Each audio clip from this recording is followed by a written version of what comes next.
Hey, happy Tuesday. Tonight we're in Esther 5. Let's get into it.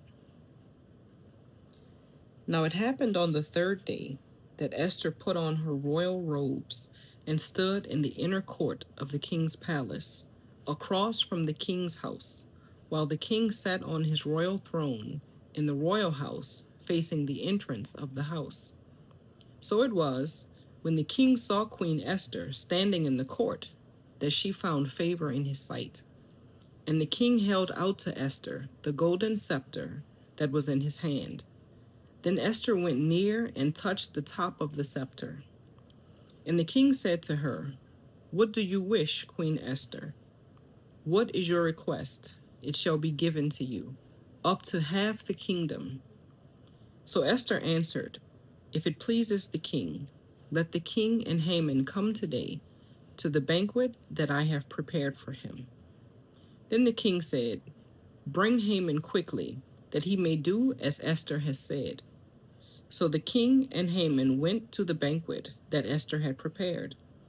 At the banquet of wine, the king said to Esther, "What is your petition? It shall be granted you. What is your request? Up to half the kingdom, it shall be done." Then Esther answered and said, "My petition and request is this: if I have found favor in the sight of the king, and if it pleases the king to grant my petition and fulfill my request, then let the king and Haman come to the banquet which I will prepare for them, and tomorrow I will do as the king has said." So Haman went out that day joyful and with a glad heart.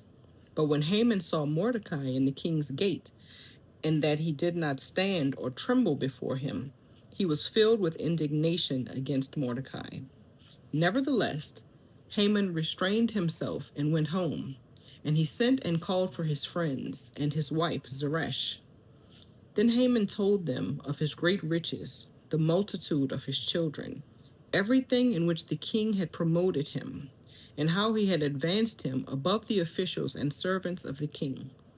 Moreover, Haman said, "Besides, Queen Esther invited no one but me to come in with the king to the banquet that she prepared, and tomorrow I am again invited by her, along with the king.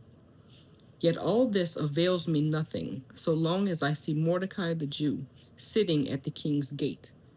Then his wife Zeresh and all her friends said to him, "Let a gallows be made, 50 cubits high, and in the morning suggest to the king that Mordecai be hanged on it.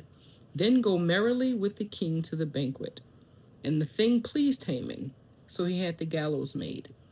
May the Lord add a blessing to the reading of his word. Have a good night.